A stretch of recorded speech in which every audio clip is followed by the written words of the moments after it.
conducted in three languages. We'll have English, French, and Portuguese. And for you to enable the right language, you will just go to the bottom of the Zoom where the audio video appears as well as the meeting information, and choose your language under the translator. You can either choose English, French, or Portuguese. I'll repeat that. Based on where you are joining us from, you are allowed to listen to the webinar either in English, in Portuguese, or French. So you visit the top of the Zoom, the bottom bar where the audio and video appears towards the end on the right side. Under translator, you choose either English, Portuguese, or French. Alternatively, you may have received that request when joining the Zoom call. The bottom bar has claimed voice note. Please, you can ask on chat and we'll be able to respond to you. The Africa, Asia, and Middle East Chamber of Commerce empowers its members to scale globally, collaborate regionally, and lead responsibly. Our theme today speaks to a timely and powerful objective, enabling brands and entrepreneurs to think beyond borders, explore global markets, and adopt practical franchising strategies that can scale sustainably. Just a few housekeeping notes before we start. Being a virtual session, we encourage you to stay engaged with the chat. The session is structured into five parts where we shall have a Q&A session at the end of each section and a larger Q&A session at the end of the webinar. Please mute your mic at all times during the presentation. If you have questions for the speaker, feel free to post them during the session, and we'll have time for that to sample through the end of each section and a larger Q&A session at the end of the webinar. Please mute your mic at all times during the presentation. If you have questions for the speaker, feel free to post them during the session, and we'll have time for that to sample through the end of each section and a larger Q&A session at the end of the webinar. Please mute your mic at all times during the presentation. If you have questions for the speaker, feel free to post them during the session, and we'll have time for that to sample through the end of each section and a larger Q&A session at the end of the webinar. Please mute your mic at all times during the presentation. If you have questions for the speaker, feel free to post them during the session, and we'll have time for that to sample through the end of each section and a larger Q&A session at the end of the webinar. Please mute your mic at all times during the presentation. If you have questions for the speaker, feel free to post them during the session, and we'll have time for that to sample through the end of each section and a larger Q&A session at the end of the webinar. Please mute your mic at all times during the presentation. If you have questions for the speaker, feel free to post them during the session, and we'll have time for that to sample through the end of each section and a larger Q&A session at the end of the webinar. Please mute your mic at all times during the presentation. If you have questions for the speaker, feel free to post them during the session, and we'll have time for that to sample through the end of each section and a larger Q&A session at the end of the webinar. Please mute your mic at all times during the presentation. If you have questions for the speaker, feel free to post them during the session, and we'll have time for that to sample through the end of each section and a larger Q&A session at the end of the webinar. Please mute your mic at all times during the presentation. If you have questions for the speaker, feel free to post them during the session, and we'll have time to sample through the end of each section and a larger Q&A session at the end of the webinar. Please mute your mic at all times during the presentation. If you have questions for the speaker, feel free to post them during the session, and we'll have time to sample through the the end of each section and a larger Q&A session at the end of the webinar. Please mute your mic at all times during the presentation. If you have questions for the speaker, feel free to post them during the session, and we'll have to sample through the end of each section and a larger Q&A session at the end of the webinar. Please mute your mic at all times during the presentation. If you have questions for the speaker, feel free to post them during the session, and we'll have to sample through the end of each section and a larger Q&A session at the end of the webinar. Please mute your mic at all times during the presentation. If you have questions for the speaker, feel free to post them during the session, and we'll have to sample through the section and a larger Q&A session at the end of the webinar. Please mute your mic at all times during the presentation. If you have questions for the speaker, feel free to post them during the session, and we'll have to sample through the section and a larger Q&A session at the end of the webinar. Please mute your mic at all times during the presentation. If you have questions for the speaker, feel free to post them during the session, and we'll have It's a real honor for me to be participating in this big event. section My and name a is larger Excellent Q&A session at the end of Angolan Business at all Beyond times Borders. during the We are presentation. based in If you have Belgium questions for the and speaker, also in Angola. And I want to thank the president of Angolas Africa Asia Middle East, Mr. Peter Mutenda, for inviting me to participate to this big event. So I want also to thank the Mrs. President and Chamber of Commerce from Angola, and I want to thank the president of Angolas Africa Asia Middle East, Mr. Peter Mutenda, for inviting me together to participate to this big event. So I want also to thank the Mrs. to sample me. And Chamber of Commerce, thank you for being together to participate to this big event. So I want also to thank the Mrs. to sample me. And Chamber of Commerce, thank you for being together to participate to this big event. So I want also to thank the Mrs. to sample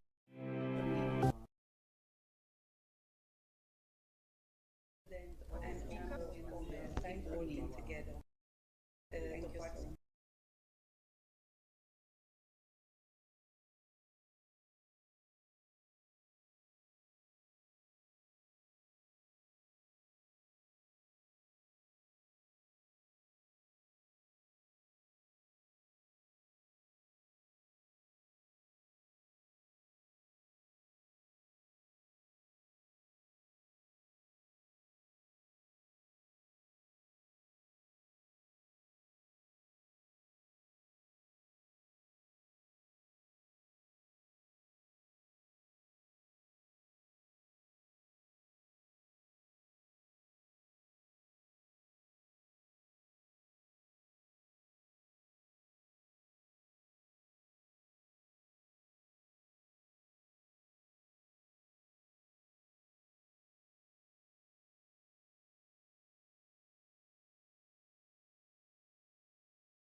can be on.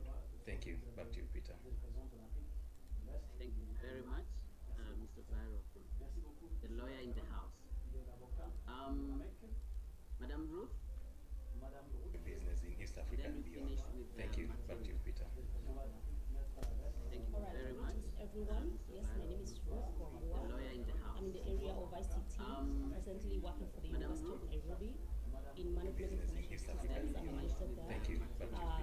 In addition to that, I'm also a director in Aamecc. Everyone, everything on the line. Lawyer in the house. I'm in the area of ICT. Once again, recently we are all in the University of Nairobi in Management Aamecc East Systems. Africa and I'm a beyond. licensed there. Thank you. Back to you, Peter. In addition to that, I'm also a director in Aamecc. Everyone, everything on the line. Lawyer in the house.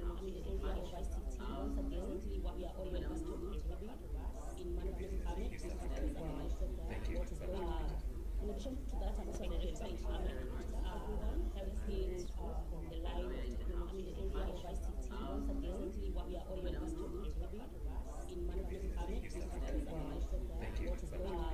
In addition to that, I'm also a director in Aamecc. Everyone, everything on the line. Lawyer in the house. I'm in the area of ICT. Once again, recently we are all in the University of Nairobi in Management Aamecc East Systems. Africa and I'm a beyond. licensed there. Thank you. Back to you, Peter. In addition to that, I'm also a director in Aamecc. Everyone, everything on the line. Lawyer in the house. I'm in the area of ICT. Once again, recently we are all in the University of Nairobi in Management Aamecc East Systems. Africa and I'm a beyond. licensed there. Thank you. Back to you, Peter. In addition to that, I'm also a director in Aamecc. Everyone, everything on the line. Lawyer in the house. I'm in the area of ICT. Once again, recently we are all in the University of Nairobi in Management Aamecc East Systems. Africa and I'm a beyond. licensed there. Thank you.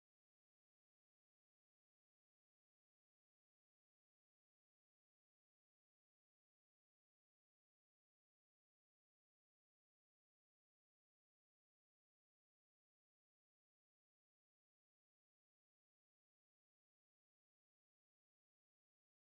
of ICT. Once again, recently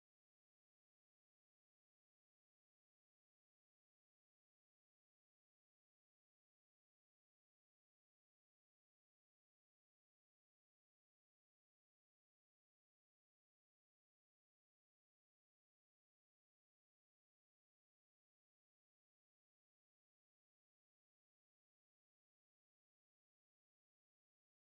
in in five sections, like Flora said, and after each section we will have a question and answer point as well, and that will be through the translators also.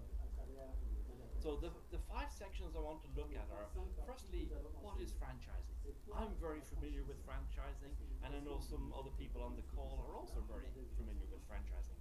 But what really is franchising, and how can an entrepreneur use franchising to grow his or her business? So the ways to use franchising, how are we going to look at that? So look first at what is franchising, what are the ways we can use franchising to grow our business. Thirdly, how do you think global? How do you think globally? How do you think, okay, I'm living in this country, how can I think, the whole globe? How can I do that in other countries, other continents? How can I expand? Or how can I take something from there and bring it into my country? So how can an entrepreneur think globally and use franchising? Then what are the legal requirements? We have a lawyer here in the house, Benson, will be able to answer even more questions about this than I can. But what are the legal requirements that we need to get a franchise up and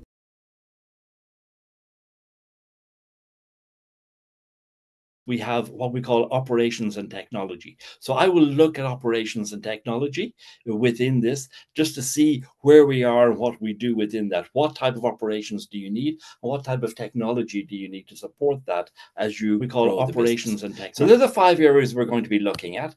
And we'll start off with the first one. This will be pretty brief, to be honest with you, and because the real meat is later on. This is like the entree in a restaurant. So we'll look along here. Franchising really is a proven business model.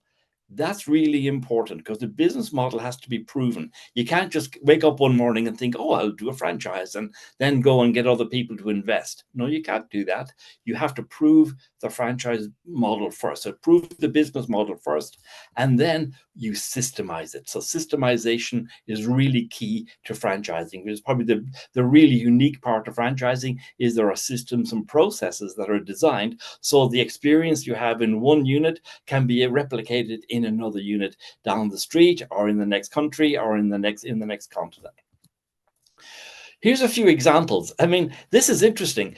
I'm sure all of us across this call have bought something from at least one, maybe several of these companies. And there are only 20 on here. There could be 200. But the reason I selected these, it shows you a wide range. We've got Jollibee there in the Philippines. We've got Dodo, based out of Dubai now. We've got Hertz, traditionally an American company. Chick-fil-A, highly regarded as customer service. But the other unique thing about this as well, looking at this slide, you look at Holiday Inn on the top left-hand corner. To open a Holiday Inn is probably going to cost over $10 million to open one of those. Very expensive. There's real estate, there's property, there's furnishings, huge staff commitment. It's a monstrous commitment, 10, 20 million to open a big hotel of that sort. If you go down to the bottom right-hand side, you can have a very simple franchise, Cumin Maths, really useful. You can buy the franchise for a few $1,000s and you can hire a hall in a hotel or in a schoolroom or in a village hall, and you can have your children in there and you can teach those kids in that area with a system and a process that works across several countries. So this is a very interesting way. All the ones in there, jazzercise, like exercise and so forth. You have other retail things like in food, in shoes. Skechers, for example, is another one. Now, some of these are property-based, which adds another layer of complexity. Because when you hire a property, you buy a property, or you have a long-term lease, if you're going to invest £1 million or $1 million in a franchise, you're going to want to have a lease that's at least the same length of time as your franchise agreement. So if your franchise agreement is 10 years, you want the lease to run coterminous with that so that you can recoup your investment in the first 2 or 3 years and then continue to make profits for the next 3 to 7 years after that. So it's a wide range of franchises, some property-based, some service-based, and some of them cost a few £1,000s, others cost several million. So it's a huge area of investment, and there's something there for everybody. So what is franchising? Well, I said it's a proven business model. That's quite clear. What does that mean? Well, there are other things like uniform. You know that if you go into, let's say, a McDonald's in New York and you go into a McDonald's in Paris, they're going to be more or less the same. You're going to know you're in a McDonald's, right? So because they have a uniform brand and culture about that business. That's part of it. Proven business model, and then a uniform brand and culture. There's an established market position. If you take the company that I work for, Dodo Pizza, we work in what we call the QSR business. We're in the quick service restaurant sector. So we're not fine dining, a Michelin star restaurant, and we're not street food. We're in a certain sector, and we know we're there. And you're going to have that experience whether you're in Moscow, St. Petersburg, in Poland, or in Paris. You're going to have the same experience with Dodo, whichever store you go to. So we have an established market position. Now, the rights are granted. So you've got all of this wonderful thing that you've proven business model, uniform, the established market position. Now, the rights to operate that are granted in exchange for a franchise fee. So you might have a country launch fee, you might have a store opening fee, and you'll have an ongoing royalty. That's if you're buying a franchise. You also charge those if you're going in the opposite direction, but we'll come to that. Now, it's all based on having documented systems and processes. So you need really good documentation about everything that you do in the business. For example, in the catering business, I could tell somebody, here's an onion. Can you please chop up the onion to go on a pizza? And if you ask 10 people, you'll get 10 different results. Some will be too big, some will be too small, some will be cut this way, some cut that way. And it's going to be wrong. You have to train people to cut the onion exactly how you want it cut for your purposes. So it's that level of detail in the documented systems and processes that we have across everything we do. And as I said, it's underpinned by a franchise agreement and other agreements as well, but I will look at the legal side later on. So that's the end of our first section. So if anybody has any brief question on that, I'm happy to do that now in a broad sense, if anybody has a question immediately, because the moderator is there and also we have translators. Yes. Any burning question at this point? We don't have any on chat so far. Yeah, somebody kindly gave me a list of questions. So I have some here, which I'm going down through. So some of these I will address later on as we go through this. And but one of the questions on here is how to turn an idea. How do I turn an idea into reality and take it to market easily? Right. So how do you do that? How do you set that up? That's a question we just deal with here. I think if you have the idea, you have to perfect it, try it, practice it, and so forth. And then when you have that all done, then you have to think about how can I open a second one down the street or in the next city? How can I do that? And once you go into that way of thinking, then you realize, oh yeah, I need to document this. I need to understand what equipment I need to have. I need to know what kind of services I need to provide for cleaning things or whatever it might be. So you can start doing that. But a lot of it is about getting the idea, being passionate about it, and then documenting what you need to do to open a second one. And as you open a second and a third, you begin to fine tune that. And that'll be the beginning of your operations manual.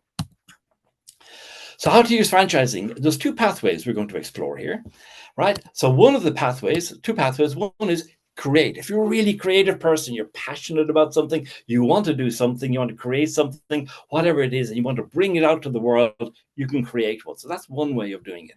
The second one is you're not really a creative person. You don't want the stress and aggravation of coming up with the idea and which paint color will I use or what signage will I use. You don't want that stress. You think, actually, you know what? I'm going to purchase one, purchase a franchise and bring it into my country. So there's something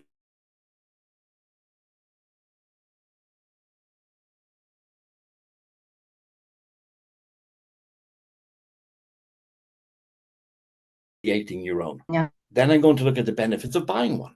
And then I'm going to flip it around and look at what you have to do in order to go down those two paths.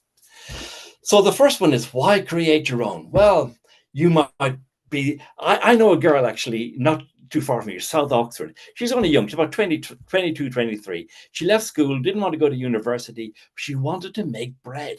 She's so passionate about making bread, and she makes bread, and she only sells bread 2 days a week, Friday and Saturday. And there are queues around the block to buy her bread. It's fantastic. I've been talking to her about opening a bread shop. You need to open more bread shop. No, open another shop. She doesn't want to do it yet because she says, I'm young, I don't want to do it. But she's so passionate about her food and her cakes and the bread and everything she does. So she's really passionate, and she will ultimately want to share that with the world. So you might have something you really want. You're so good.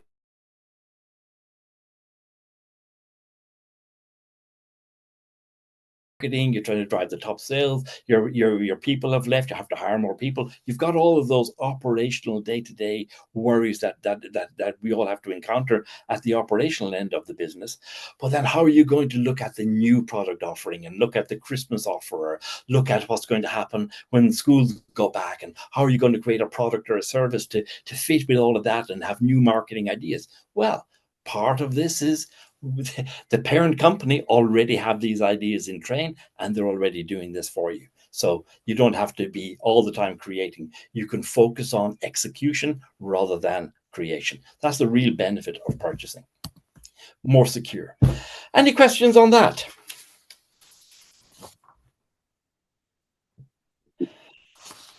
One of the questions I have on here is, how do I gain access to global markets? Well, that's actually what I do for a living with Dodo. We're actually going out to global markets, talking to investors, talking to other people in the marketplace to see how they're operating in those countries, and then doing that too. It's a sales process like lots of others, and you have to go there. We've been to franchise shows, we've had franchise network events, we've had people come to us to have tours of our stores and so on. So there's a lot. It's not easy. So you have to do this as part of what you do to go global. But there are other things as well, which I will deal with in the next sector. Wonderful. David, I think we can continue. We don't have any questions so far on chat. Okay, Flora, that's great. Thank you. So how do you think global? So how do we think global? How do we now take this whole idea and go global? So there are two pathways. I always like doing things in twos, two distinct pathways. And you have to decide which one is right for you as an entrepreneur, as a business person in your market. So one thing you can do is, continuing where I was a moment ago, is you can search globally.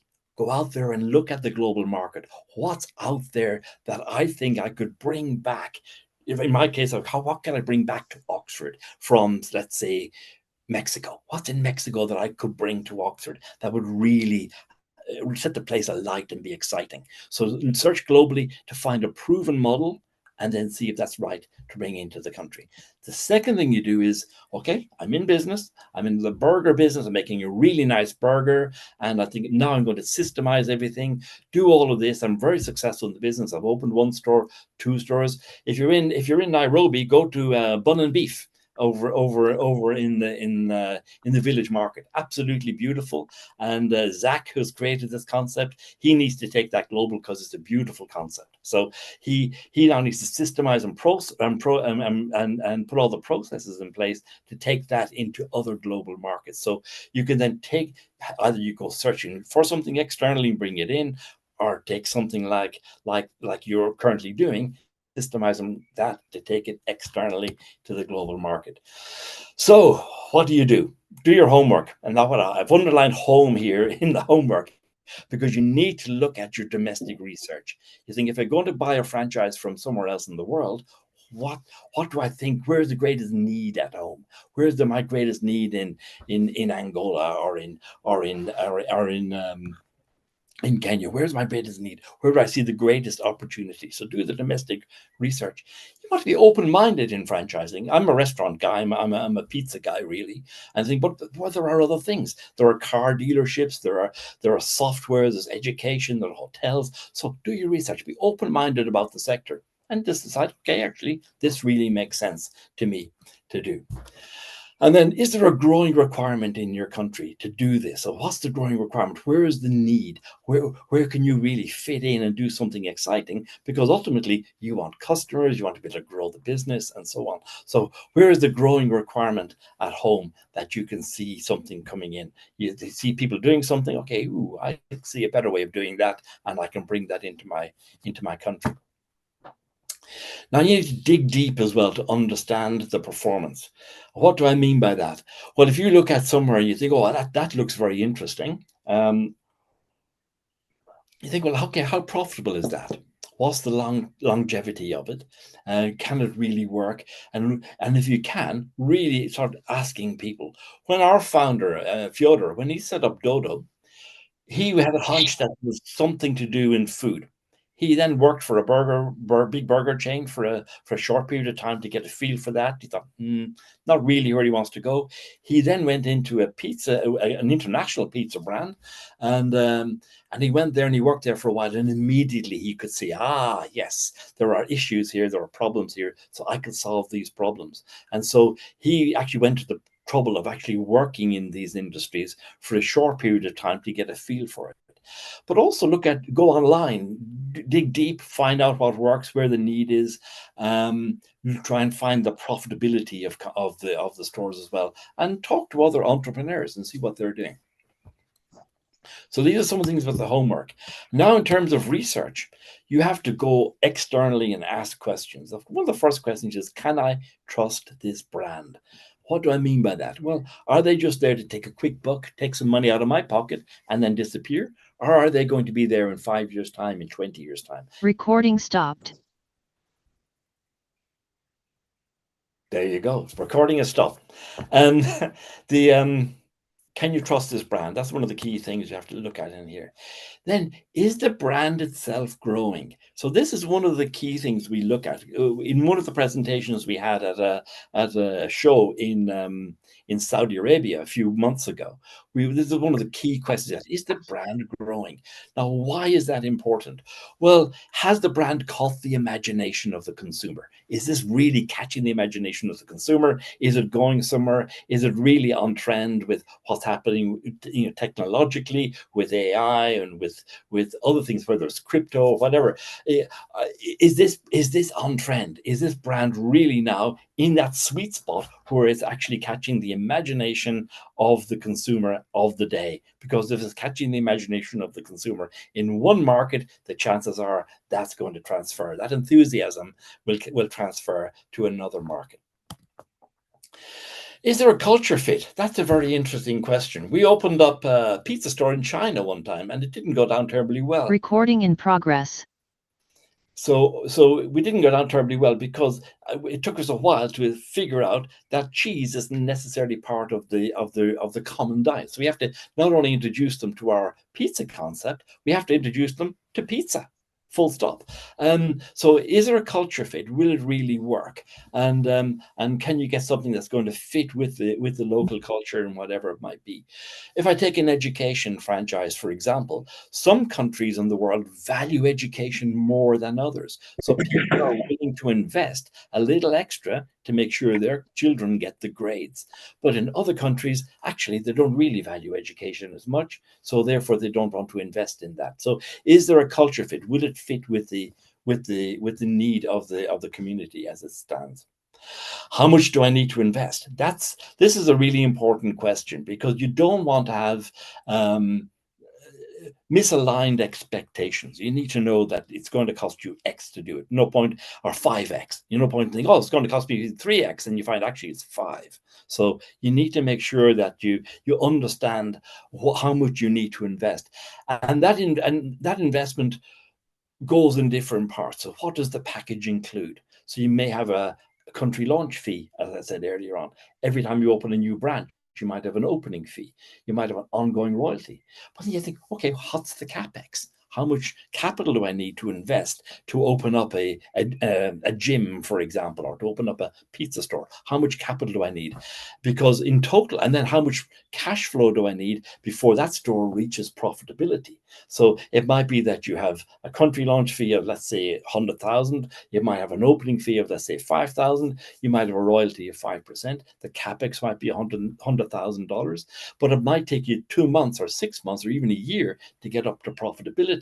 But at the same time, you have rent, you have utilities, and you have staff to pay during that time. So you need to have a really good business model that you can create around that. But you need to have good inputs. So you need to know what the inputs are when you go globally to ask and research your franchisees.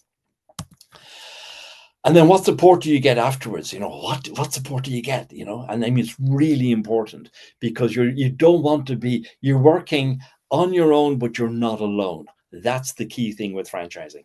You're there with other people, other systems, other processes. And I'll show you something in a little while where you can see the full operational flow of something you would have to control everything. But it's really important to have good support. So there's somebody you can call, or somebody you can go online with, or there's a database that, like we have created within Dodo, we call it Knowledge Base.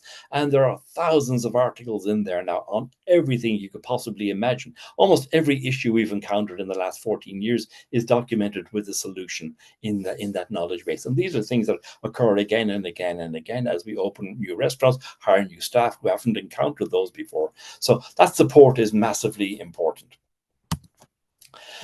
Now, let's go back to creating your own.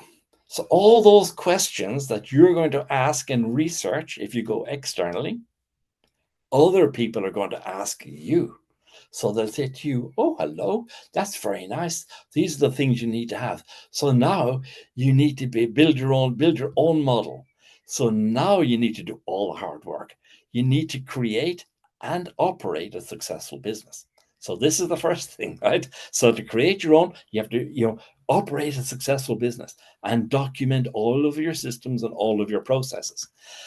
Then you document all the systems, all the processes. They're now documented and probably electronically and maybe translated into other languages if you need to do it internationally. Now you need to define your consumer offering. and your market position. Remember, we said that at the very beginning. So what's the consumer offering? It's going to be a quick service restaurant, it's going to be fine dining, it's going to be education, it's going to be tire fitting. What's the consumer offering going to be? And what's your market position? Where you're going to be in the market?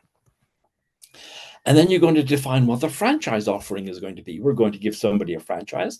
Does that include architectural drawings if it's a building? Does it include printed material for education? Does it include the IP? Does it include technology? What does it include? So you need to define what you do, and then how you do it, and then the support mechanism that you need to have within the franchise offering. Because unless all of that is very credible, you're not going to be able to sell your franchise and give people the comfort that they need to know that you're a brand that they can trust. So, any questions on that? Maybe, Sweeney, you've talked about brand, you've talked about getting to know the growing industry. How do you balance brand consistency with the need to localize in different countries? That's a great question. And actually, if I take Nigeria as an example, because we opened in Nigeria a few years ago, we're in Lagos and in Abuja, and we've got about 18 stores, I think, today there. So we take our menu, which is, we take a menu, and about 60% of the menu is pretty standard in most markets. So that's a margherita, pizza, pepperoni, whatever. So we kind of have a standard menu along that. Then about 30 or 40% of the menu is created locally. It has to go through our R&D kitchens to make sure that it complies with our standards of quality and so forth. And that's whether it's in Poland or in Germany or wherever it happens to be. And in this case was in Nigeria. And one of the things we found in our research was people loved plantain and chili. So our second biggest selling pizza is plantain and chili on the menu, and that's a fabulous product. And we've also created other things around other local things that were there. Plantain is the obvious one, and that helped us engage more with people.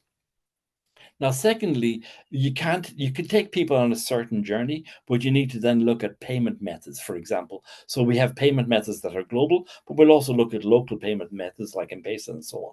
So we look at all of those to make sure that everything is local, but we don't lose the essence of our brand. Because if you come up to our stores in Lagos, you see a Dodo pizza, and it'll be almost identical to the Dodo pizza you will see in Dubai or in Moscow. So it's quite the same. But we've localized the menu. It has to appeal to the palate, the local palate, the local imagination of what works and what's nice. Also has to appeal to the food cost, the operational food cost within the store. So we do all of those in that's a simple example that we've done there. There are some practical things as well, getting the language right and getting the local language right, and hiring people and bringing them through the right training so that they have the friendliness of the local culture, but overlaid with the international flair of the customer service that we're dedicated to providing to all our customers. I don't know if that answers the question. Very well, thanks, Vinny. That's great. And so I want to get at the other questions people have sent me in as well. Somebody's interested in tea too. Yeah, hello. Tea franchise. We have a lot of coffee concepts in the world, none as good as the one we've got, but actually tea concepts are another area that's growing. But tea and tea packaging, yes. In fact, I spoke to somebody in Lusaka last year. I was with him for a while, and his wife has a peanut business. And in the UK, there's a brand called Manny Life. It's a peanut brand that's soaring. It's absolutely caught the imagination of the nation. So there's no reason. I was saying to him, your wife needs to bring her peanut butter to the UK, and you can franchise that whole concept in the UK. So there are all sorts of things you can do as you look at that. So yes, tea would be great actually, but I like peanut butter. So, Benson, here you go. No, I won't ask you to do this, but prepare a legal pathway. So, lawyers are great when they're in your tent, but not good when they're in the other guy's tent. But, there's a saying that good fences make good neighbors. So actually having a good legal document in place is really important. And if you're a franchisee, somebody who's bought a franchise, you want good legal documentation because it's protecting you, because you know that that legal document is with this other person in the neighboring city who may also have a franchise, and you want them to operate to the highest possible standard because you have a vested interest in them being successful, because they're not doing any brand damage to you. So good legal documentation where everything is in place is superbly important. So there's some basic legal requirements in the franchising business for legal safeguards. The franchise agreement is one of the things, and there's a few things in the franchise agreement that we'll cover in a moment. That's really important. Registering your trademark. If you're in Uganda and you want to bring your concept from Uganda to the UK and to France and to Germany and Spain, you need to make sure that you register all of your trademarks in advance. Best to do it when nobody knows who you are. That way you can get it all done without someone else getting in ahead of you. So get your trademarks registered. That's really important. Also, any copyright, that could be copyright for proprietary information that you may have in a system or a process or some equipment or software, and even in a menu and in recipes. So you need to make sure that the copyrights are in place for all of those types of things that can't be replicated and gives you protection. Nowadays, we have technology everywhere. Within Dodo, we have over 300 developers, and so we develop all our own software. So we have a SaaS agreement, software as a service agreement, that goes with that. That's the software that underpins the whole business operation. So if you're developing your own software, if you've got anything else, anything proprietary things you want to copyright, that's important, registering your trademark and having a franchise agreement that's documented really well and done to good international standards. That's really important. But I will talk a little bit about that in a moment. Now, the franchise agreement itself, wow. The franchise agreement should contain lots of information. I've probably got 20 different versions in my office here. But the key thing is the territory and the term of the franchise. So in other words, you're in Nairobi, this is your territory, and you have the franchise agreement for 10 years, let's say from the 1st of January for 10 years. So it's in there, and so they'll know that it's in there. This is the territory. This is how long it's for. Those two things are really important. The next thing is you'll have obligations and duties and restrictions right the way through the deal. The obligations, the obligation might be you have to open up, let's say, 10 restaurants over 5 years, for example. It might be that your duties are if you're in an education franchise, your duties are to teach in a particular way, whatever it might be. There might be restrictions. So, for example, we are a pizza business. We don't want people to sell fish and chips in our store. So there'll be restrictions. And that's good because it means that we focus on what we are good at and do that really well. And there are obligations for us, things that we need to do, and there are things that the franchisee needs to do. So the franchisor and the franchisee each have a commitment to do certain things and to adhere to certain standards. So that's really important. So the franchise agreement is a fabulous document because it underlines all of the rules of the game, as it were. Then it also outlines the fees and payments, so you know that that's in there and it's documented. So people, and it'll also have things if you need to change those fees. There's a mechanism for it, a notice period. It's like an employment contract in some ways. Then there'll be things about the renewal and the termination and transfer of the franchise agreement. So how do you renew the franchise agreement? After the first term might be for 10 years, then you have to renew. There may be certain conditions about renewal. You know, are you in good standing? Are your service levels the way they need to be, and so forth.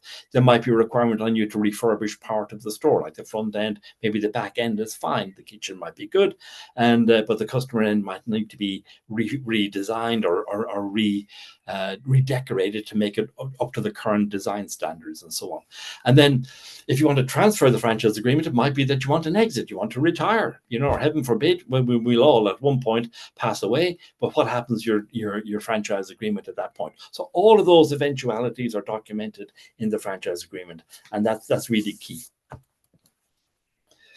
Yeah, and the use of trademarks. Sorry, yeah, we've covered that already, but where can you use trademarks and how? So that's going to be important. Now, in America, they have a thing called the FDD, the Franchise Disclosure Document. This is quite a big thing in America. They've got something similar in France. I'm not sure about different African countries, but the FDD is a document whereby, if I'm a franchisor, like I am with Dodo, I have to prepare a document which has about 20, maybe 25 various points, very specific points about things like how many stores have opened, have there been any closures, any failures, any bankruptcies, whatever, any legal cases that have been against you. So all of these things have to be documented in this FDD, this franchise disclosure document. We don't have that in our organization, but we have a policy of radical transparency. So you can see this and a lot more in our main website, because that's how we are. We're very open, very transparent. But the franchise disclosure document is something that's a must if you go to the United States, and it's also a requirement, or something similar to it as a requirement, in France.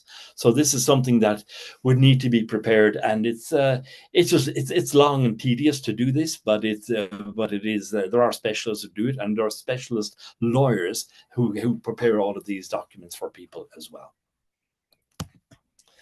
So legal, Benson, have you any questions on legal or any insights on legal for us?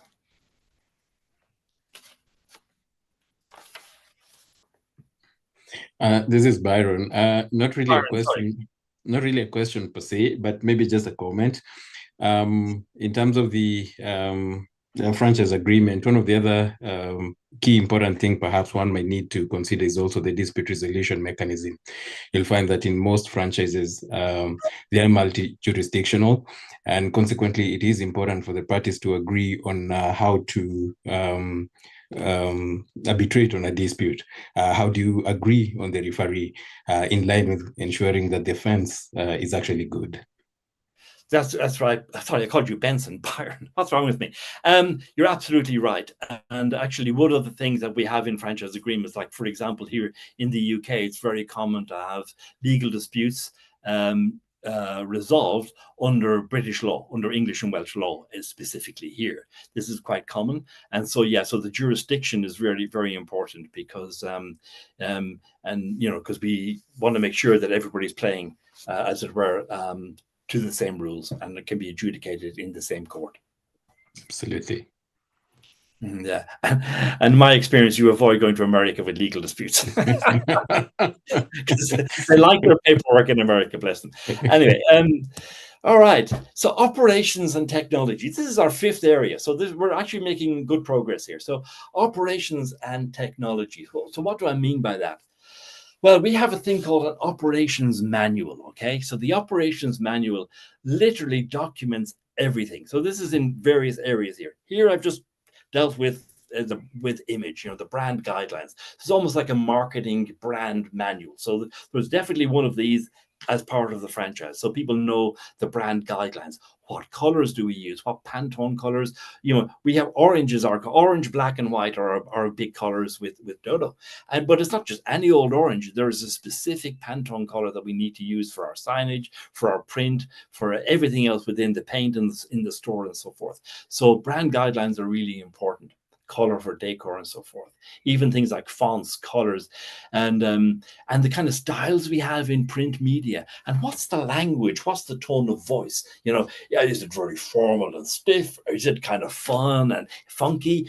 What's the brand language going to be like, and how does that reflect on the overall brand? And because you're trying to do that to engage with the consumer that you're attracting into your business. So brand guidelines are really important, and the whole area. This is part of only one little part of what we do in the operations manual. And then you look at the customer experience itself. Wow, this is a whole load of things in here. So we're looking at marketing launch. So the market launch, how do we go about a market launch? We've just launched in Qatar in the Middle East, and it's I'm so looking forward to my next trip to Qatar, because I've been privy to all of the pre-launch which has been going on. I met the people in Qatar about a year ago, and we've now, with my colleague Mohammed, brought the deal on board, and now we've had our colleague Sergey is leading that with a team behind him, a huge team behind him, helping across marketing, product knowledge, all of the things that they're doing within that. And we see all of the issues from property, looking for a property, and then getting all of the permits correct and so forth, and then getting the design, the architecture, they're hiring staff, they're training staff, they're working on supply chain. There's a million and one things going on, and it's been a tremendous experience just to follow everything that's been going on, to be privy to all of that's going on within there.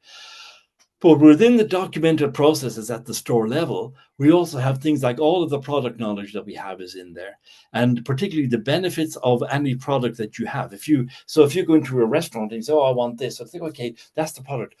Tell me about, are there any allergies in the product? Is this suitable for vegans or whatever it might be? So knowing the product really well and what the benefits are, if it's particularly if it's a service product.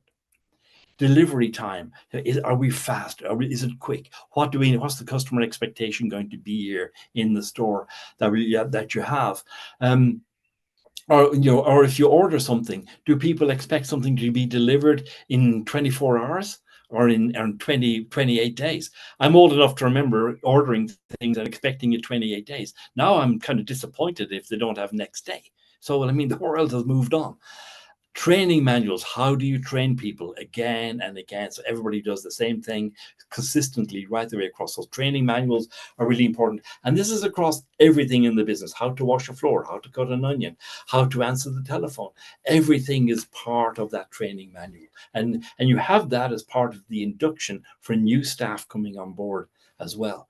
And then the service levels, how are you going to do that? What's the service level? If you have a restaurant, we all go into a restaurant and then we get the order, but how quick is the order? And there's a really delicate balance between speed and efficiency. You sit at the table and somebody asks you 4 times, do you want to order? Oh, we're not ready yet, and so on. Or they take your drinks order, but the drinks don't come, and so on. So what's the service level going to be like? How do you pay? How do you customize this for each loan?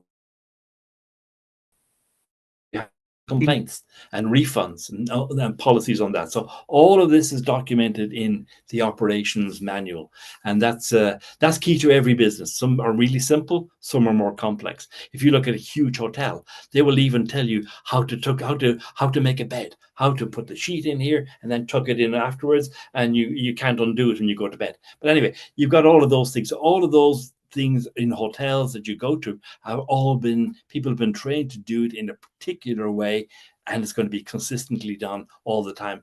And the old adage of what gets measured gets done. People will measure that to make sure that it's all complying with it, and they will continue to do it, and then it becomes a habit for them. In construction, it's really important. Look at property requirements. We are very, very particular about property because we have to be in our business. And that's the same in many other businesses. So many factors to consider. Is there visibility? Is there access? Is it big enough? Can we get the services in? Can we get the services out? Is everything there? So property requirements are really important. And that's just the physical side. Then we look at the demographic analysis around that.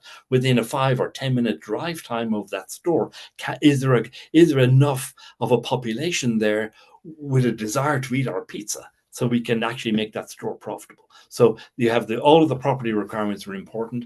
And then we have a construction manual that we do all of the drawings. We then pass them over to the franchisee in the country, and they can go to the construction teams that they would use locally. But then the construction teams know exactly what tile to use, which grout to use on the tile, what kind of cabling to use. Everything right down to the last detail is documented in the construction manual. That's all part of this. Architectural specifications and drawings, all of that, as I said, is there. Even the really boring technical drawings, which just black and white technical drawings, and then you've got other ones that are nice 3D, and so people can see the walkthrough, because people appreciate these things in different ways.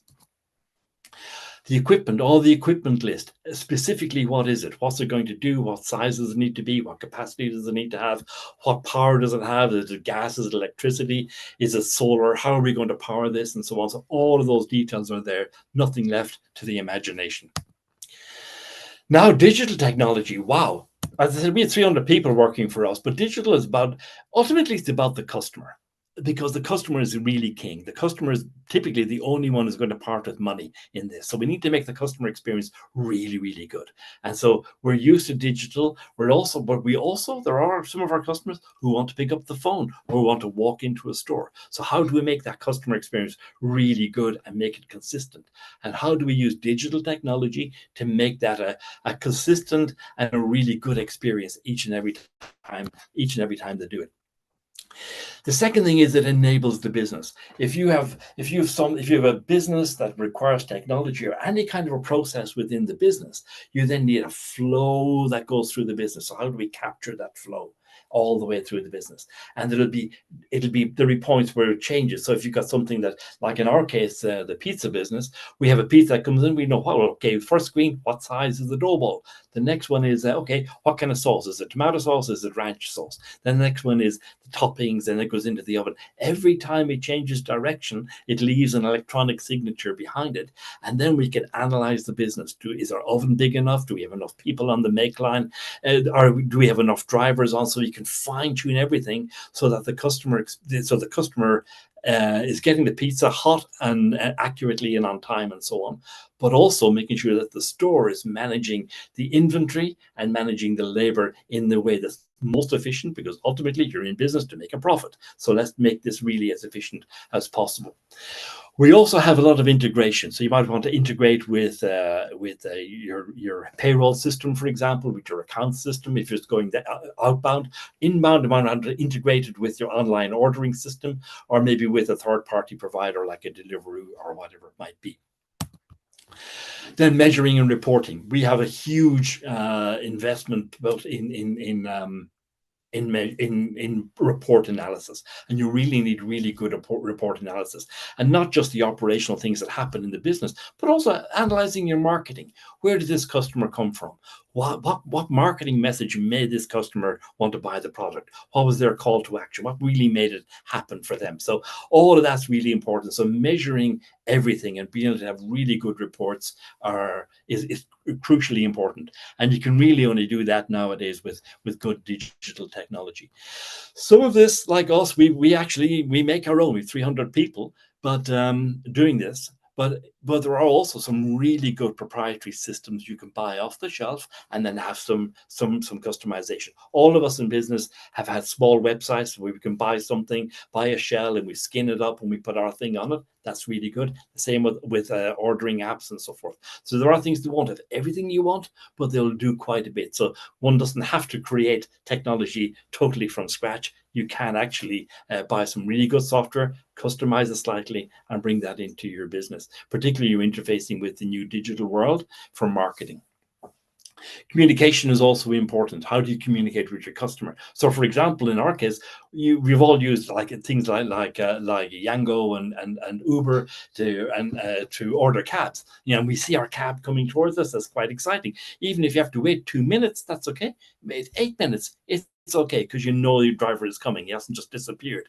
And so you're watching that. You can do the same with a pizza being delivered. It's coming along and it's being delivered. You can see it come along. Or if you have something where you're sending something through the post, like you're buying a watch and you want it to come through the post, you can see the delivery driver coming, delivering it to you. The next day you get a notification on your SMS or whatever it might be. So communication is hugely important for the customer and also for the board, for your investors. So you can communicate internally on a Sunday night. These are my sales for the week, and you can be happy with that.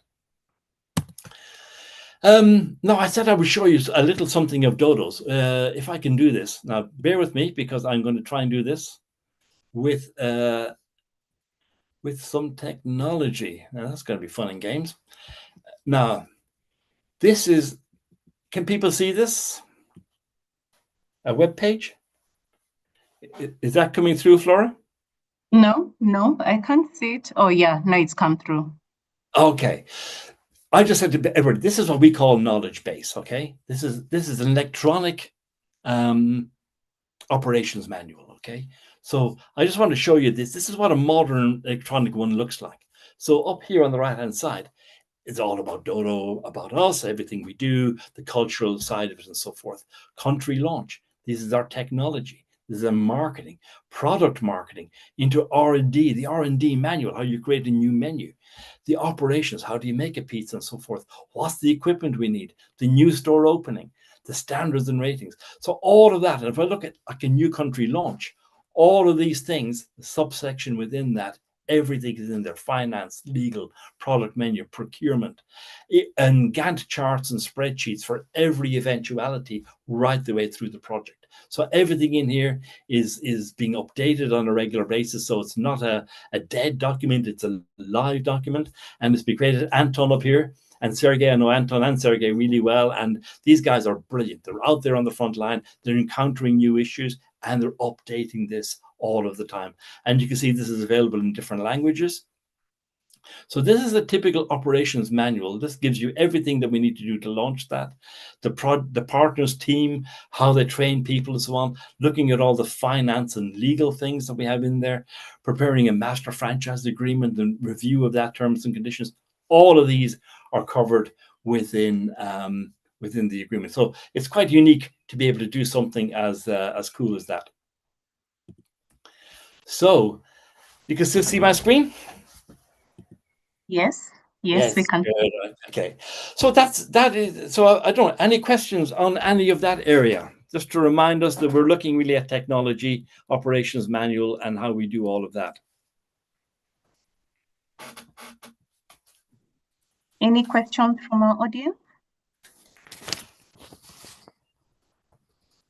Ruth, do we have any questions on chat? Sorry, I can't see on my side. Somebody's asked me if there's a franchise opportunity for India. Yes, there is. Direct message me and we'll have a chat about that. That's fine. There's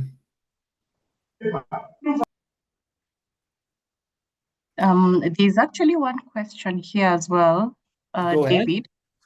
What are the legal and fiscal challenges associated with franchising? What are their practical implications, and what are the most common operational challenges faced globally in relation to legal and fiscal policy? In relation to what? To legal? Yeah, so the question is mainly on any legal challenges, and I think the fiscal challenges mainly relate to the government spending measures. So do they have an effect on your franchising? But Gershon, in case I've not done justice to your question, you may just unmute and just ask.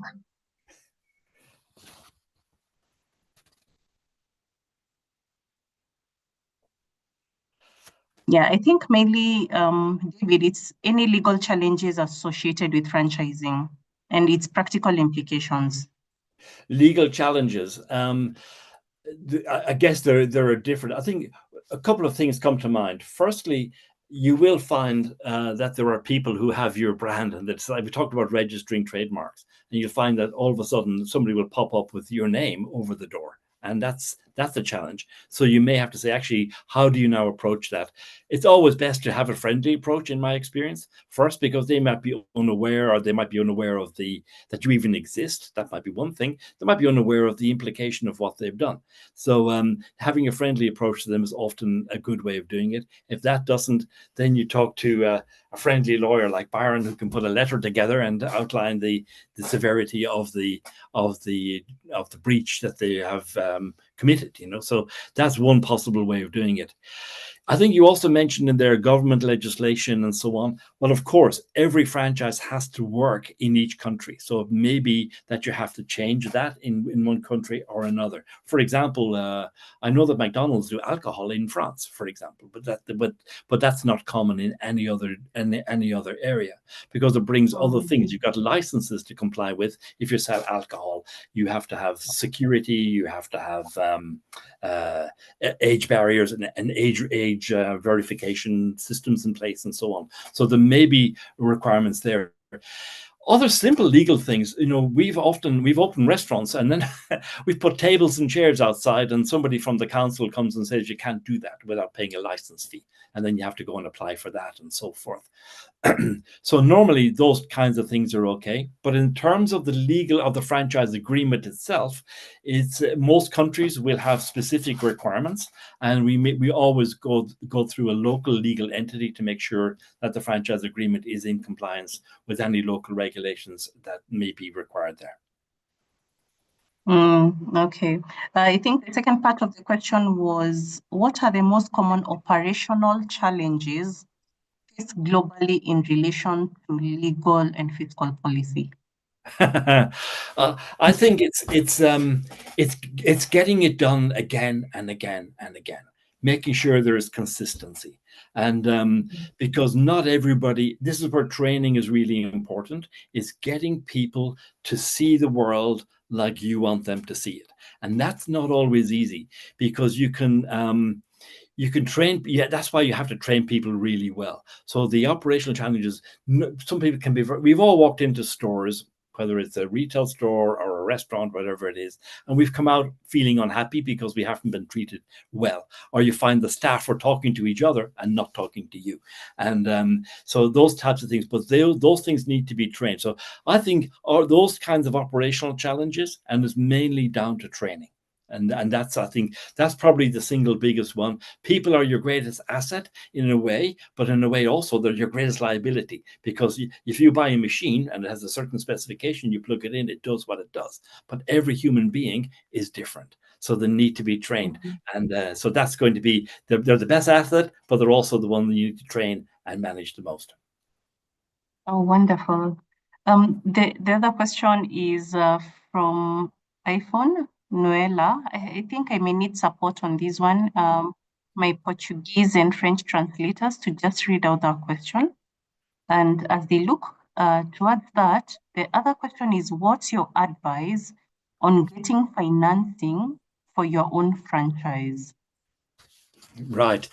So finance is always a variable one. I mean, when you say your own franchise, I take this to mean somebody who has their own business and they want to take it out and franchise it. Really, it's about how does anybody start a business? I mean, when I was at Papa John's, John Schneider, who set up Papa John's, he sold his car and a few other prized possessions in order to get enough money to buy his first oven. So that's how he got the money to do that. Fyodor used all his savings at Dodo to get into this. I know that when Frank Carney set up Pizza Hut, he and his brother had to sell a number of prized possessions. Cars were included in that as well in order to do it. They also got some family money behind them. So most successful entrepreneurs will tell you how they made their last million. They never tell you how they made the first 50,000. That's the hard. And I think it's trying to get that. And oftentimes, particularly if you're younger, that support has to come from family. It may not always come in actual cash, but it might be that you can live at home for free or something like that. And you can use that time in order to do it when you're young and you have fewer commitments. You probably have more time in your hands. Then you look at people who are successful in sport. You look at Lewis Hamilton, who is a 7-time world champion. His father ran 2 or 3 jobs in order to get him through the lower stages of motor racing in order to get to Formula 1. Everybody now, he's world champion, he's a private jet, he's wealthy, da-di-da. That wasn't at the beginning. They brought up in a very poor part of Stevenage in north of London. And so they've made it in there. And being successful in that endeavor is not much different to being successful in business. And I know people who are in business in the UK who've had to work 2 or 3 jobs while they've created their business. So nothing comes easy. And it's great to hear the really big stories, but it's good to read the success stories on Netflix and on Airbnb and Richard Branson and these various people who've created businesses from scratch and see how they did it. Most of these people didn't start with money. Indeed, Sweeney. And in Africa, I think most of us, what we do, we go for debt and combine that with savings in order to scale our business. But again, the debt has to make sense because the margins from your business should be sufficient enough to pay the debt. Correct. The next Yeah. Yeah. The next question, it's been translated to English, and I'd just like to note that our Portuguese and French translations are working well. So you can still post your questions and we'll be able to translate. So the next one is, I am from Angola. My name is Mireen Lucas da Costa, and I would like to know, what is the biggest mistake that can be faced when internationalizing a franchise? Oh, not finding the right partner. I think you need to find the right partner when you're going international. That's going to be critical. All the systems and processes have to be there, but the biggest mistake can be having the wrong person. And the wrong sometimes you don't know until until the deal is done. You have to really spend a lot of time beforehand getting to know them, getting to know their existing business and how they're going to work internationally. Make sure they're honest, that they're well funded, that they have a commitment to hard work. All of those things are really important, and you really only get to know them by going to visit them. We spoke with people earlier today who are looking to join us, and they're in South America. So when I think, okay, they visited us, we've got to know them. That's really nice. But how do we really know them? Do we need to visit that market to get to know them? Look at what they're doing in their existing business and so on. And that's time consuming and it's expensive. So you can't do it all of the time. But I think getting to know the people really well beforehand, I think, is important. And there's an old saying in tailoring, I think it is, where you measure twice and you cut once. So you need to get to know people well before you get into a business arrangement with them. Wow, interesting. Partnership. Who is your partner? So there's a question from Jane Wanjira. Is there a specific lawyer for business purposes? Byron, do you want to take this one? Is there a specific lawyer for business purposes? Absolutely. Like with every other profession, it comes down to specialization. So you cannot take criminal litigation lawyer perhaps to guide you through franchising processes.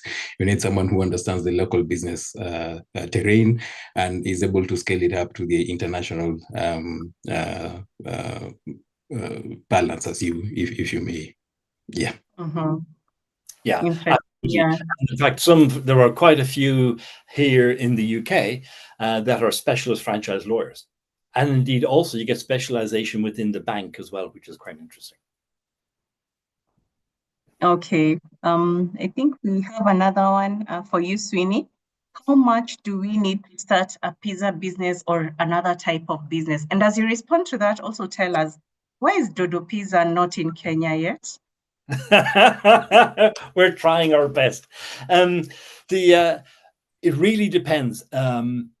There are three areas you can look at costs for something like a restaurant, like a pizza business or a burger business, something like this.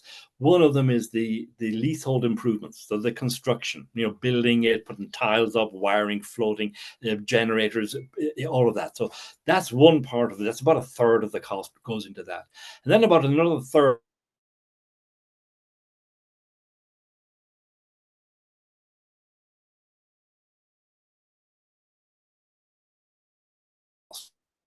and then the next third of the cost will be legal fees, franchise agreement fees, all of that type of thing. So typically, it depends on the market from place to place. But let me just tell you about the UK. You will do that for around about 200,000. So about 70,000 for each of those silos. Maybe a little bit more for leasehold improvement might be 80, and there might be 70 on equipment, and about maybe 50 in fees and associated planning, permission, licenses, all of that type of thing would be about that. So around $200,000 is roughly what it costs in most of our markets. The lowest one we did in Nigeria was about 150,000. And the most expensive one we have in our network is close to $1 million because it's huge and it's a children's area and everything else. So it'll vary from place to place. Wow, interesting. Quite an investment there. Yes. Do you see? Yeah, because in Kenya, if I calculate that, it translates to 26 million Kenya shillings, which is not really, it's out of reach for majority of Kenyans, not unless you take debt. The other question is, do you see a rise in demand for international franchise brands in Africa? or more opportunities for Africa brands to go global? Oh, listen, I see both. I see both. When those of you who were at the conclave last year, I did some numbers on the companies that are international and just the impact it has on global trade. And if you look at the country that dominates international franchising right now is the United States. Well, there's so much. You just think of the revenue flow that's going into the United States all of the time. If you take 5% of the turnover of one of the big, large global ones like McDonald's worldwide, and the 5% of that flowing back in, it's huge. So I think there's a real opportunity for people to create their own franchise in your local country, in Uganda or in Angola, and really work with that and systemize it, and then take that global. Because I think there should be really good government support there. There is in Saudi Arabia, there is in Oman. They're doing a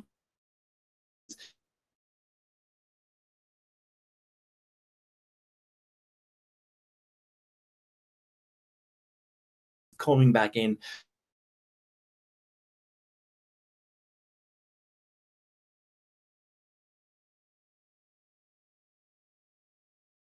I don't know if he's on the call.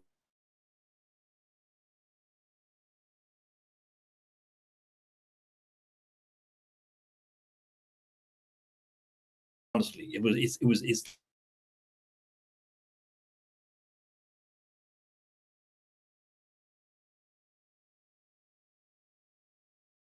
in Nairobi that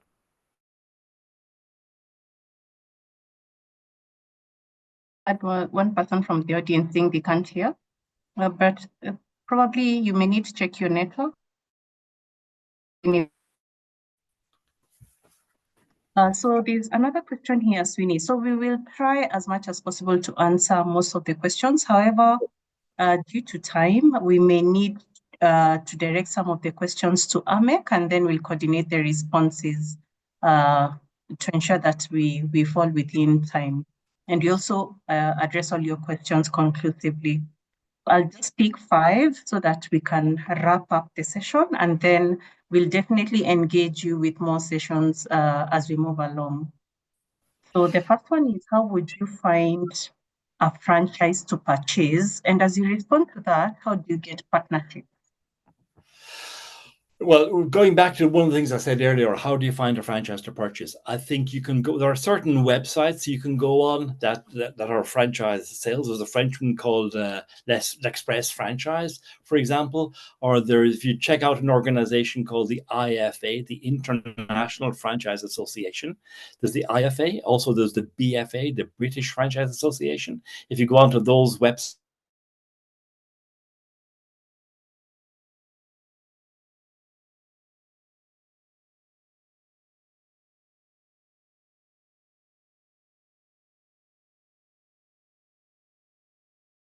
basis, what are the things to avoid when internationalizing your product?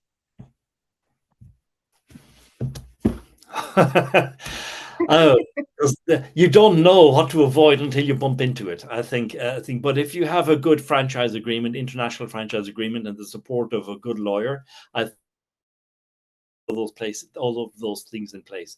But you need to be careful that you comply with local regulations, and I think that's where you need good local knowledge when you go into a new market. So the franchise partner you select, if you're going international, they need to know how it all works in that particular local market, because there may be peculiar requirements. Like I said earlier, you having to get a license to put chairs out on the street, for example. Opening hours, you have to open until such a time, but you might get a special permit. How do you go about doing that? Because you could fall foul of the law just by not knowing, and you innocently think that you can open at 2:00 in the morning when actually you should be closed since midnight, for example. Yeah, I think the best is actually to invest in a lawyer who understands the local regulations so that he can guide you on Correct. all the business aspects.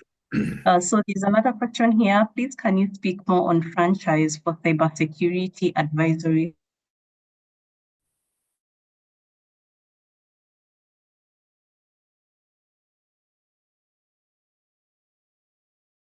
No idea. I mean, cybersecurity. I mean, we do develop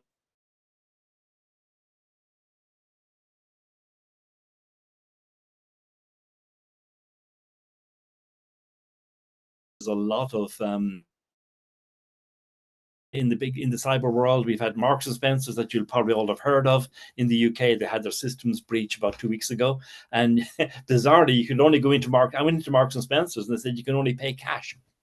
You know, I hadn't done that in years, and so you have to be careful with cybersecurity, and so the software program you have has to be really make sure that you have all of the right credentials in there that are required for cybersecurity. We have to do that with what we have. So if your franchisor provides you with software, you need to make sure that in that SaaS agreement there are conditions in the software agreement you have with them, that there are conditions that cover you within that. But I would also advise you to take out insurance against cybersecurity, a cyber breach. Okay, thank you for that, Sweeney. So there's another one here, just 2 more, then I'm done. In my construction industry, I'm in the construction industry and it's facing a lot of challenges. What can I do to improve my business in this industry? So before even Sweeney takes that, I'm also in the real estate, and I'm sure at the top of my head, probably financing or some of the approvals that would be required for construction may be one of your concerns. So please feel free to engage us at Aamecc, because we represent different sectors and we can be able to guide you on how to navigate the different challenges that you're facing in the construction industry. But probably from a business perspective, Sweeney, do you have anything to respond on these aspects? Yeah, well, it's interesting. Construction is an interesting area because it covers a whole wide range, from building an airport and an airport terminal, right down to putting a small extension on the house so that I can let the dog in the evening. You know, so what is construction? How big and how wide is it? One of the things I've seen happen, there was somebody I've known locally here near Oxford, where he was a general builder. His father was a general builder before him. And this chap is now in his 50s. So this business has been going for probably 60 years. So it's been going 60, 70 years. They're general builders.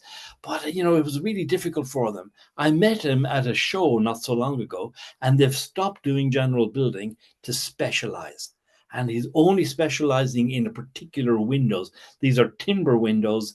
And he said it's totally transformed his life. So he's gone from being a general, which is kind of not really focused and kind of all things to all men, to actually being specialist. And he's specializing in a Norwegian timber window company. And he said his turnover has doubled. It's far more focused. It's easier to cost everything. So I think specialization is something you could explore. Absolutely. So I think I will wrap up at this point. Sweeney, I'm sure you still have some of the questions that we sent to you. We can allow you to respond to them, and then through Aamecc we'll be able to consolidate all the responses and get back to our audience. Yeah, I think. I will look at these questions. I've answered quite a few of them already, and any of the ones we haven't done, I will send a response to Peter. Wonderful. Yeah, and thank you so much. There's one question you asked, which is, and I haven't answered it, is Kenya, right? Now, oh yes. look at lovely Dodo. This is Fyodor. You know, give you encouragement here. We only started this business 14 years ago. I say we, I wasn't there. I only joined 6 years ago. Fyodor started this business 14 years ago in a place called Syktyvkar, and there's a prize for whoever can find it on a map. It's way up in northern Russia, deep in snow, and that's gone from one small pizza store in a basement under 2 meters of snow to having now it says here 1275. We've got almost 1,400 stores now across 24 countries, and last year we turned over $1 billion.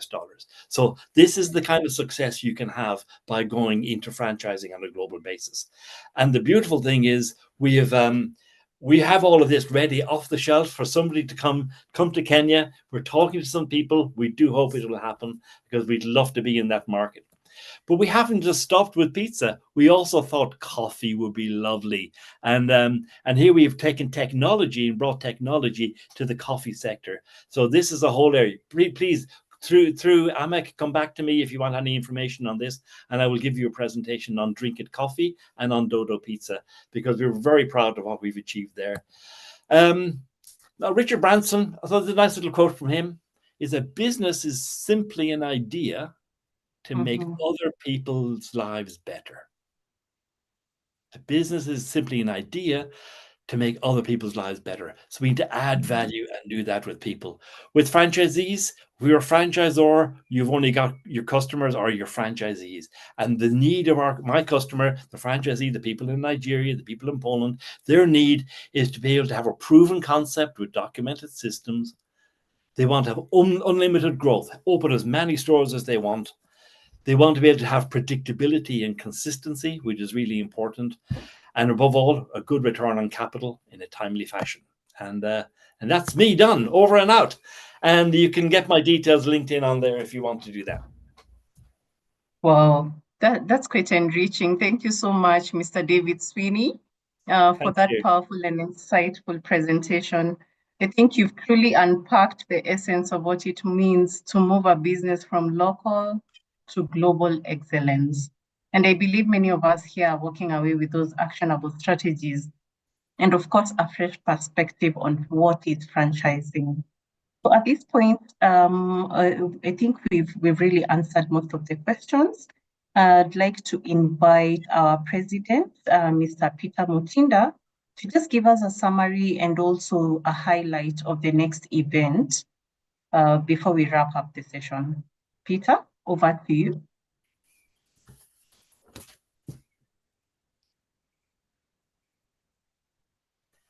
Thank you very much, Mr. David Sweeney, for your powerful insights. You've not just opened our eyes to the mechanics of global franchising, but you have shown us what's possible when strategy meets scale. I want to really quote what you've signed off here, the statement that you've said that business is simply an idea to make other people better. I think that's very phenomenal. Yeah. Ladies and gentlemen, this is the kind of value Aamecc delivers. Real world knowledge from the global voices. We don't just talk about opportunity, we bring opportunity to your screen through these webinars, as you can see today, to your businesses through networking, and to your future by what the results that are going to happen when you connect with these networks at our place. The Africa, Asia, Middle East Chamber of Commerce, fondly known as Aamecc, is more than a platform. It is a gateway connecting ambitious individuals, businesses, and institutions across continents. Whether you're a startup, a seasoned business leader, a visionary policy maker, there's a place for you in Aamecc. On the screen there, you can see our numbers, you can see our contact email, the website, where you can click to become a member. You can scan our QR code over there. And I want to say that by joining as a member, you're not just networking, you are positioning yourself to access global markets, strategic partnerships, trade missions, investment opportunities, and leadership visibility. We connect with other membership organizations, Angola Business Beyond Border, Angola Nigeria Chamber of Commerce, our friend Castle and the organization down there at Mauritius, our friends from Ethiopia. I think they have finally joined. From Poland, I can see you joined already. We work with all these people, France, yeah. And I just encourage everyone, don't just attend, but belong, be part of us. Join Aamecc and let us walk this global journey with you.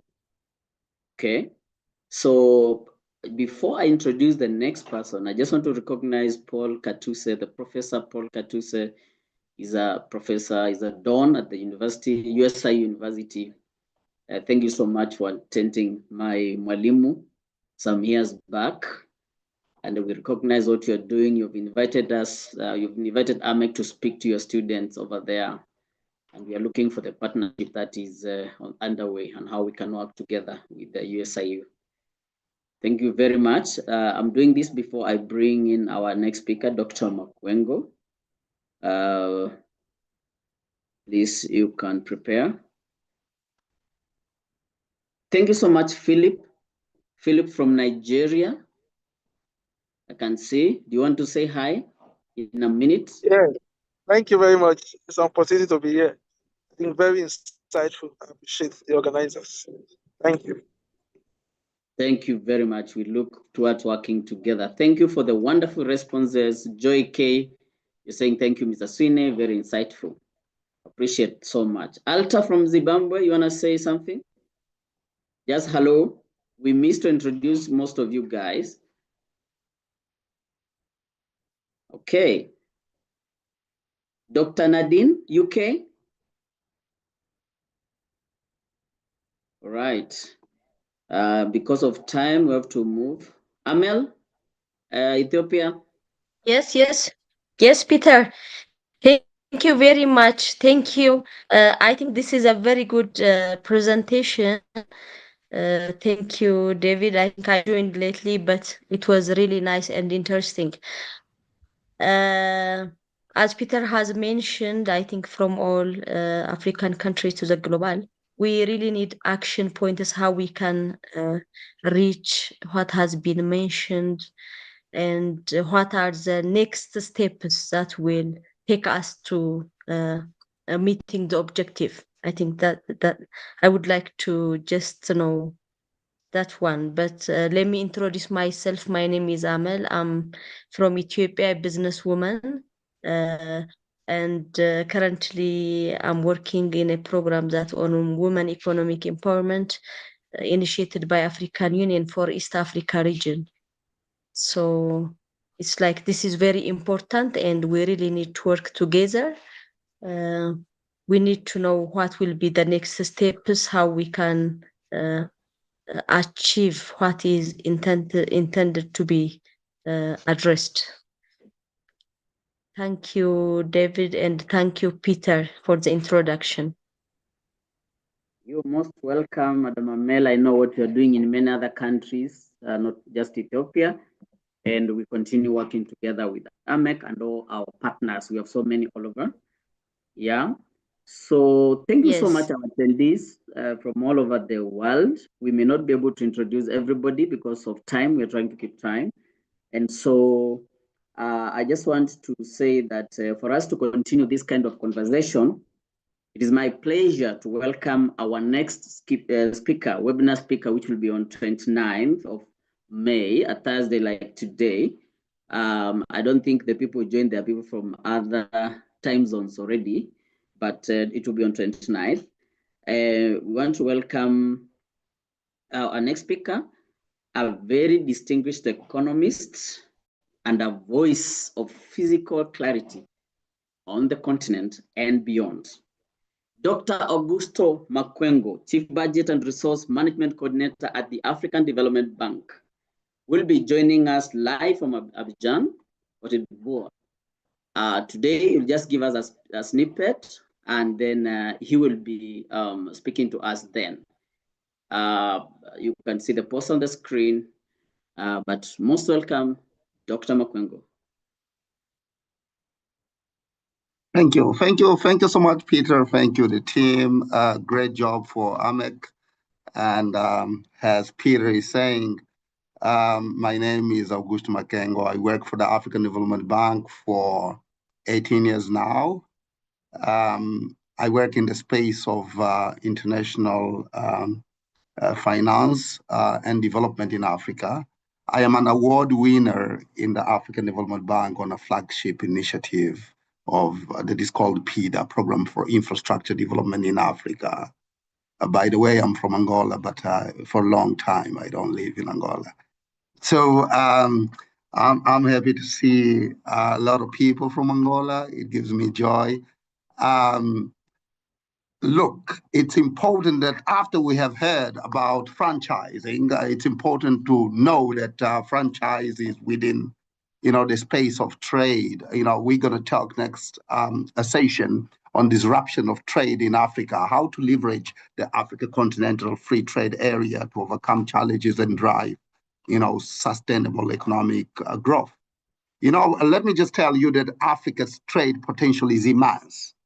But we have problems: fragmented borders, high tariffs, borders and road hurdles, kickbacks. If you take a truck of goods from Burkina Faso to Nigeria, from Nigeria, you want to cross to Senegal, you'll find a lot of roadblocks. You pay a lot of kickbacks that we call corruption. You have poor infrastructure. You have inconsistent regulations across the board to hinder the process. Supply chain shocks and dependency on external markets further expose the continental to economic weaknesses.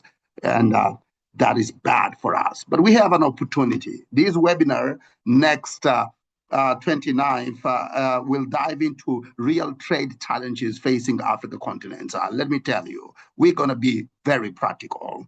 Explored how Africa Free Trade Area can really be a game changer for reducing cost, boosting regional value chains, building resilient and self-reliant economy. This is a make or break moment for Africa right now. I can tell you by experience, I've been, developing business as a business development for African Development Bank from Angola to Mozambique, Cape Verde, and South Africa, across Africa. So this is a rich continent with raw material, natural wealth, yet still burdened by poverty and systemic inefficiencies that you call corruption. As I said, please, I invite you to join me on the 29th at 7 p.m. the same time. We started this in exploring practical strategies, real success stories, innovative financing tools to transform trade and disrupt it completely into another dimension. Let me tell you, I will bring here some of the tips of solution of funding. You want to be there. You don't want to miss this one because I'm going to give you some tips that will help you building synergy. I can see people in Mauritius. I can see Nigeria, a giant in Africa. Even in terms of trade, I can see Congo. I see somebody from DRC right there. You have an immense potential and resources do not lack. Let me tell you, a gazelle that walks alone in the desert, the lion will eat. It's very easy. But if you walk in group, you will be able to overcome lion threat. And let's come and join in this. Thank you so much. Peter, I love the game here. I think we're going to talk some real business on the 29th. That's just a brief of what we're going to do. Thank you so much. Thank you very much, Dr. Augusto Makwengo. Once again, the Chief Budget and Resources Management Coordinator at the African Development Bank, joining us live from Abidjan, Cote d'Ivoire. And he's a distinguished economist and a voice to reckon of physical clarity on the continent. Thank you very much. We appreciate. You are all welcome to join. The link to join, actually to reserve your space, is on the screen. Click that link, copy that link, and you can join. Thank you so much, people joining from very many countries who were not able to mention by name, but we will. Dr. Makwengo, be ready when you mention the name Africa Development Bank. There are many things people can ask, including grants, including the Africa fiscal policy, and so many things. I'm not sure you're able to tackle this in one session as you talk about disruption of trade in Africa. Probably if we are lucky, we can get you even 2 or 3 sessions to be able to complete some of these things, because I can see in my chat some of the questions coming in. And so thank you so much for those who are excited about our next topic and you are really communicating.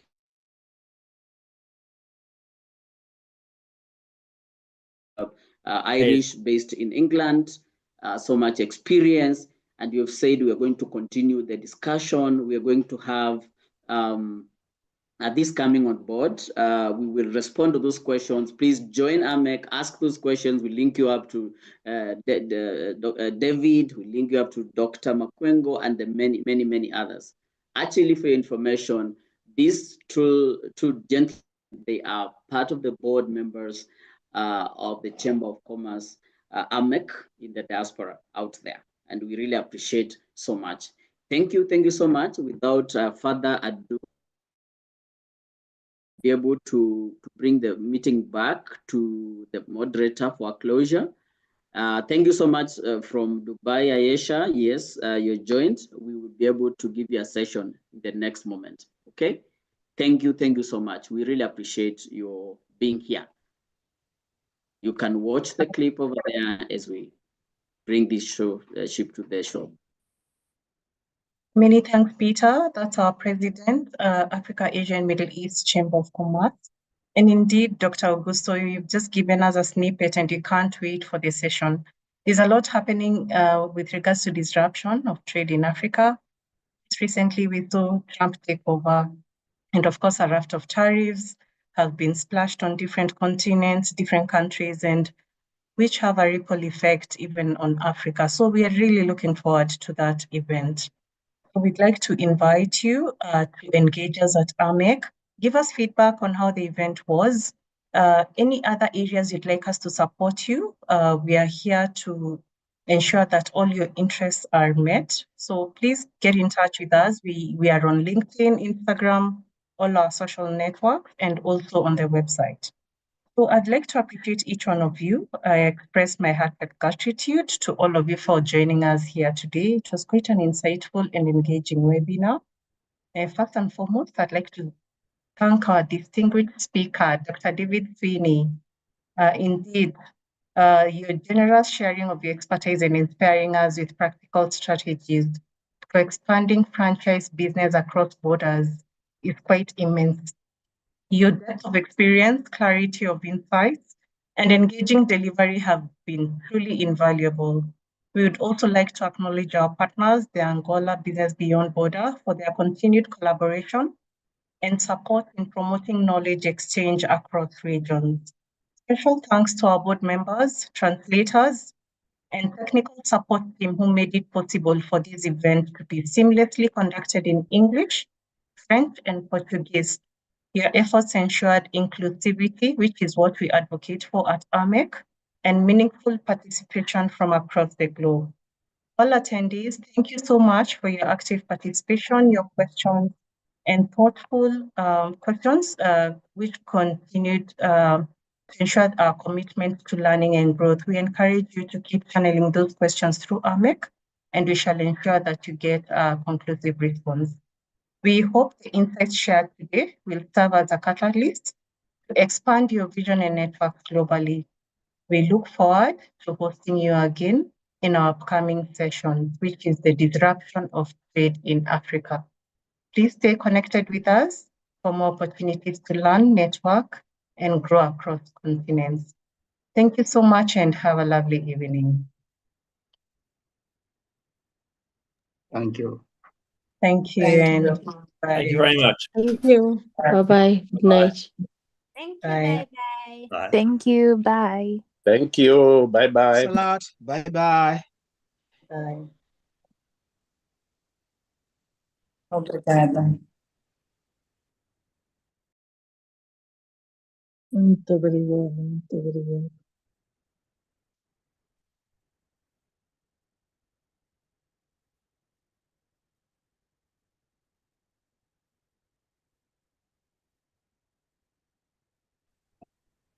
Thank you.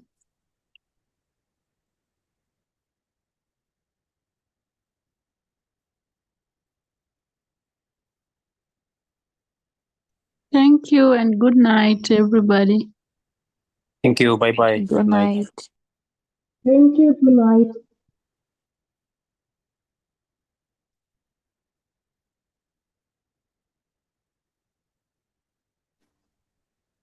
Good night, everyone.